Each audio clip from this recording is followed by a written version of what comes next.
Dan Orlovsky said what about Kirk Cousins? It must be Groundhog's Day. I think I've used that intro once before about another guy completely disrespecting Kirk Cousins. This is Justin in Rochester with Purple and Gold for Days, and we're going to have to break down this ridiculous quarterback ranking that our guy Dan Orlovsky put out here today. Will the disrespect for Kirk Cousins ever stop? Does he have to win 5 straight Super Bowls before he gets any respect? We'll break it down right after this.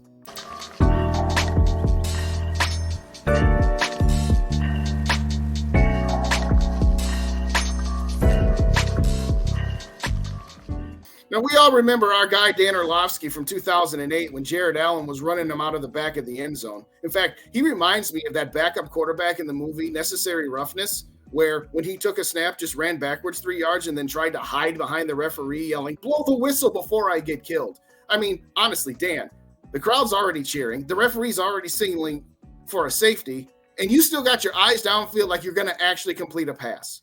Now, that's the same guy that came out with this list up here about NFL playoff starting quarterback rankings. Listen, not all of the rankings are garbage, but most of it is. Okay, Mahomes, Burrow, Josh Allen, Jalen Hurts, Justin Herbert. I like that top 5. Now, I don't mind Brock Purdy or Skylar Thompson being at the bottom either. But honestly, the 7 in the middle, you're going to have Kirk Cousins ranked 11 out of 14 and have him only above Dak Prescott, Brock Purdy, and Skylar Thompson. Dan Orlovsky, what in the world are you smoking? What's in that coffee of yours? What in the world would make you think that out of 14 quarterbacks that are going to play in the NFL playoffs, that Kirk Cousins only belongs at number 11? But let's go through these here real quick. Geno Smith. You know what? I like Geno Smith. It's unfortunate that he was drafted into the absolute colossally bad organization that the New York Jets were, became a journeyman quarterback, unfortunately suffered an ACL injury, and this season in Seattle, he's been very, very good. Certainly better than Mr. Unlimited was last year, but let's call it for what it is. He has 11 turnovers in the last 9 games. The Seattle Seahawks barely got into the playoffs, but for the victory from the Lions. Sorry, I couldn't help myself. And at the end of it is going to be going up against the 2-seeded 49ers, and good luck with that. Having said all that, to put Geno Smith ahead of Kirk Cousins after the season that Kirk Cousins has had is absolutely ridiculous. Now, I'm still going to have Tom Brady ahead of him. I don't have an issue with that. But Lamar Jackson, he hasn't played in a month and a half. He's not going to play this weekend. He's probably done for the season one way or the other. And he was just okay this season. I mean, yes, Lamar Jackson, okay, he can scramble and running quarterback, all those other things, get out of pressure and all those things. That's fine. But right now, for this week, for this playoff season, to put Lamar Jackson ahead of Kirk Cousins is utterly preposterous. Daniel Jones, you know, the guy Kirk Cousins just beat, what has he done? He's really good at handing off the ball to Saquon Barkley or passing the ball to Saquon Barkley. And frankly, it's not his fault that he doesn't have any wide receivers to throw to. But this guy, while he has been better under the new head coach, Brian Daboll, just like Kirk Cousins is better with Kevin O'Connell, the idea that Daniel Jones at this point can be ranked ahead of Kirk Cousins is utterly laughable. It is utterly laughable.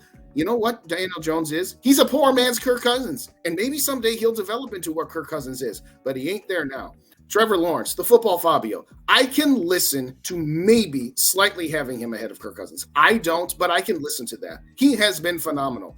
But don't get me wrong. He's had some clunkers just like Kirk Cousins had. Yes, Cousins had the clunker against Philly, against Dallas, against Green Bay, but so has Trevor Lawrence. Look at that game against the Titans last week. Win and you get in. He threw up a clunker, and his defense won the game for him.